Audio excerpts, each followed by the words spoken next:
Oi pessoal, eu sou o professor Wagner Marques e gravo esse vídeo para analisar o processo que nos encontramos após a divulgação dos resultados do Enem, consequentemente dos resultados do SISU, do ProUni que foram interrompidos e acabam de ser liberados. Antes de continuar, eu peço rapidinho para que você se inscreva no canal, ative o sininho de notificações para receber os nossos próximos vídeos e que acompanhe o nosso trabalho. Para entender esse cenário todo, eu vou voltar ao ano de 2019 para sustentar uma argumentação que o que nós estamos assistindo no Ministério da Educação, a sua enorme exposição, é consequência de algo maior. Por isso, vamos voltar rapidinho ao tempo para entender processo por processo.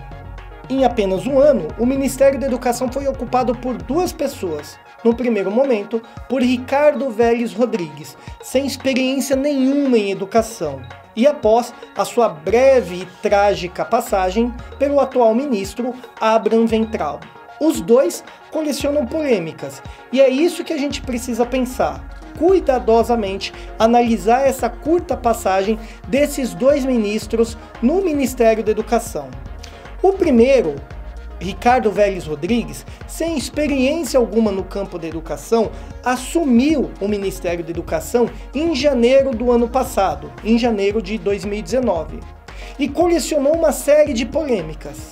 Não devemos nos esquecer que foi ele que disse que a universidade não é algo universal e para todos, apenas por uma elite, e também foi ele que disse que brasileiro, quando viaja para o exterior, se comporta como um animal e roubam as coisas dos hotéis.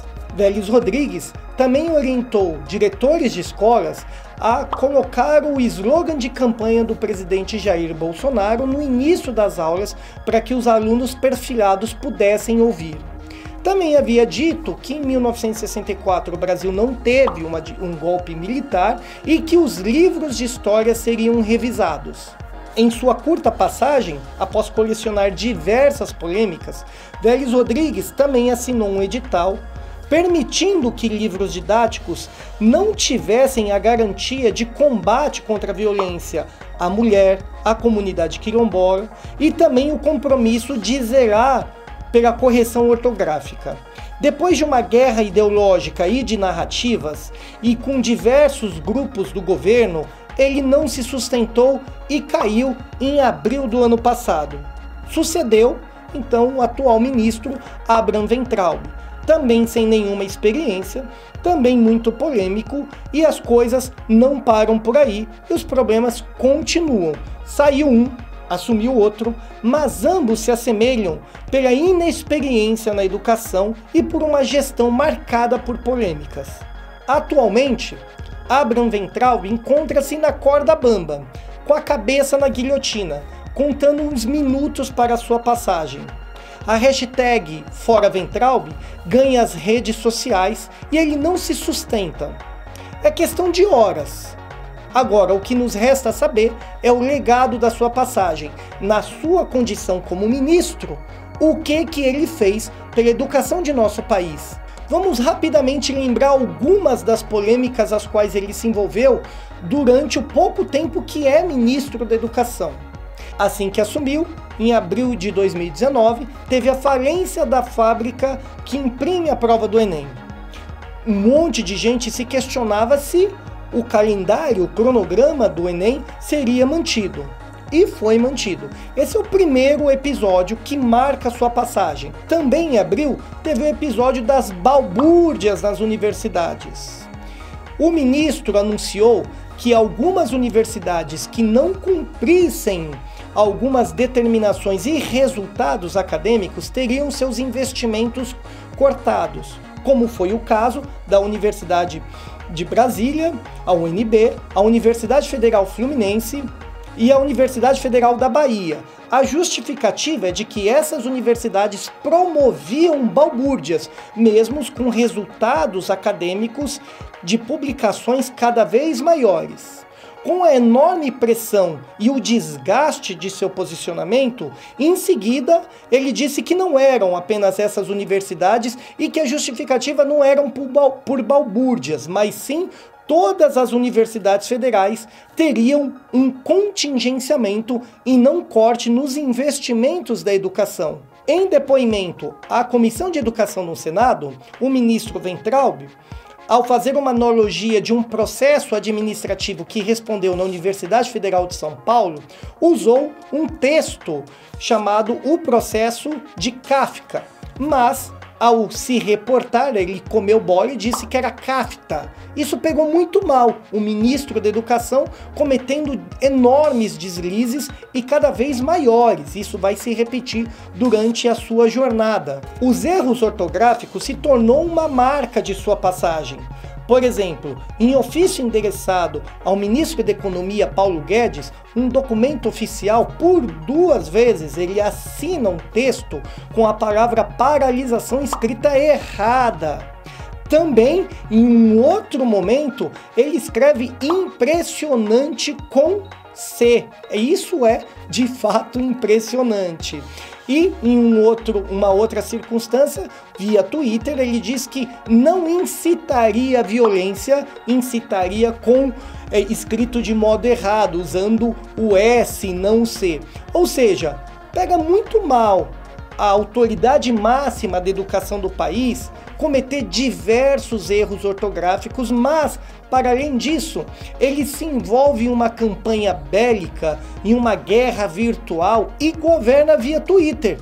Daí, os seus erros ficarem cada vez mais comuns. Os questionamentos de Abraham Weintraub à frente do Ministério da Educação só aumentavam. Entretanto, o estopim disso tudo foi a prova do Enem. Mas, assim que ocorreu a prova, no ano passado, o ministro quis fazer lobby, foi dar um depoimento público e comemorou os resultados, dizendo que foi a melhor edição do Enem e acreditou piamente que os seus adversários e a crítica deveria engoli-lo. Era quase um checkmate para os seus adversários, achando que estava tudo bem, mas vem o problema. Achando que tinha vencido os críticos, o ministro virou o ano, tirou férias e, ao voltar, esperava, assim como milhões de estudantes, os resultados da prova do Enem.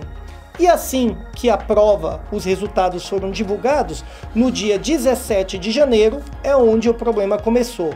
E não parou até o dia de hoje. Imediatamente após os resultados da prova, insere centenas e milhares de candidatos, de estudantes, começaram a questionar os resultados das notas. Em face dos milhares de questionamentos públicos do tema viralizar nas redes sociais, de prontidão, o ministro da Educação deu um depoimento dizendo que houve inconsistências pontuais e que todas seriam sanadas rapidamente para não acarretar nenhum prejuízo aos candidatos. Disse também que era algo muito pontual, muito específico e identificou 5.974 provas com inconsistências e não erros. Tudo parecia resolvido. O governo estendeu as inscrições no SISU por mais 2 dias, achando que o problema havia acabado e que agora novamente tinha que se concentrar na guerra virtual.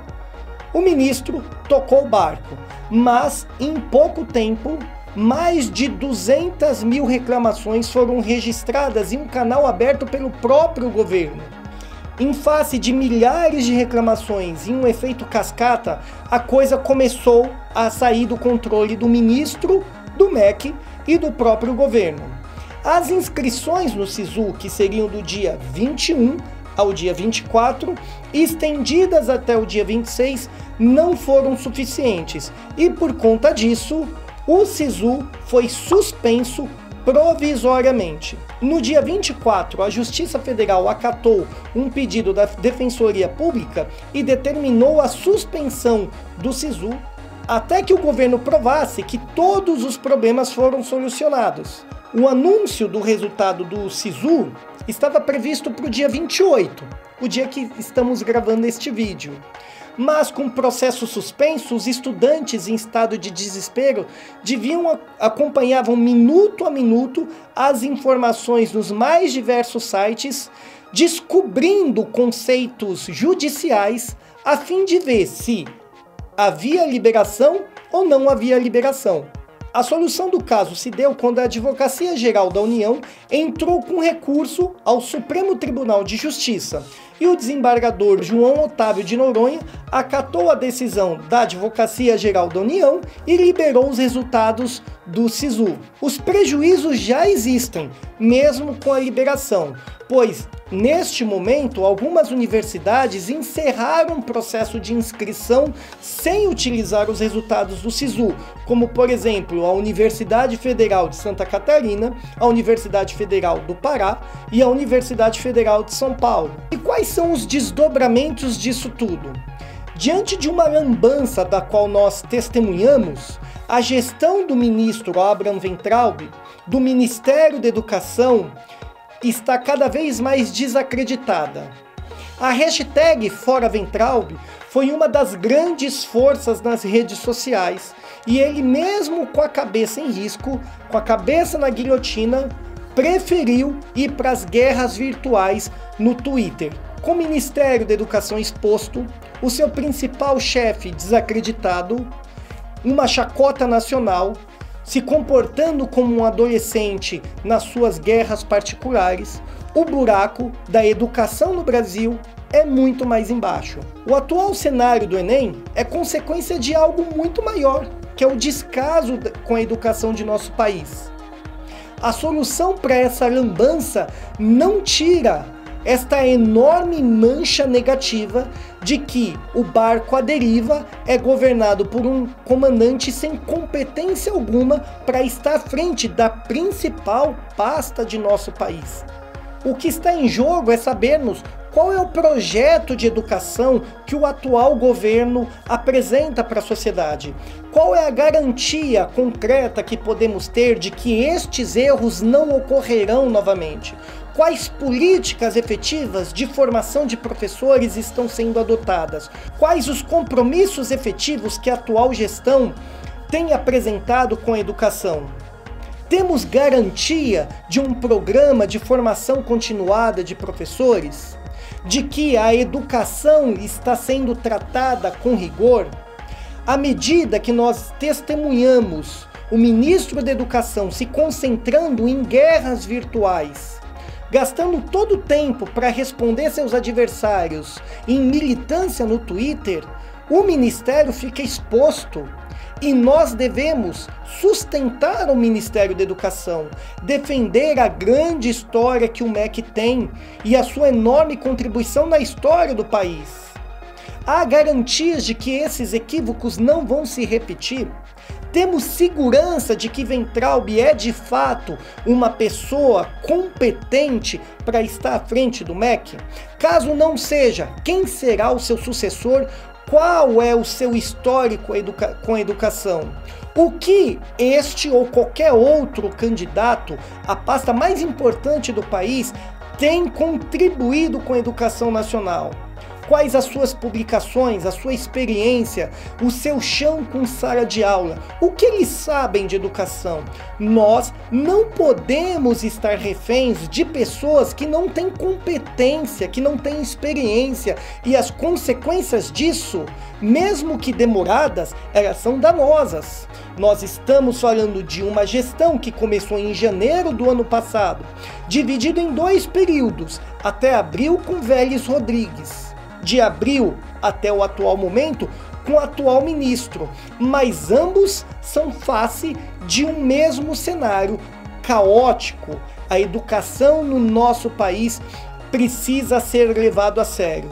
O caso do Enem, de fato, e eu repito isso aqui, é consequência de um problema maior, não é pontual, não é um ato isolado.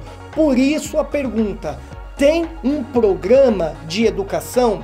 Tem um projeto efetivo de educação? Qual é? Quais são os objetivos do atual governo com a educação do nosso país? De que modo podemos estar seguros de que o mandatário da pasta tem condições efetivas, técnicas e de decoro para ocupar o cargo que ocupa. Estas questões, no meu entendimento, são muito maiores e importantes do que a lambança do Enem, porque não é um ato isolado, é algo maior. E entender o todo é fundamental para que estejamos protegidos, junto com o Ministério da Educação, porque o MEC é maior que o senhor Abraham Weintraub, o MEC é maior que o Vélez Rodrigues. O MEC sobreviveu e estes sujeitos, mesmo com passagens provisórias e com danos enormes e estruturais, irá sobreviver. Essas questões que eu quis pontuar neste vídeo de hoje. Se você gostou, não esqueça de ativar o sininho de notificação, de registrar no nosso canal e compartilhar. Professor Wagner Marques, vai ter também na descrição o meu Instagram, Prof. Wagner Marques, o site professorwagnermarques.com.br e a fanpage no Facebook. Obrigado por ter acompanhado, assistido até o final, um abraço e até o próximo vídeo.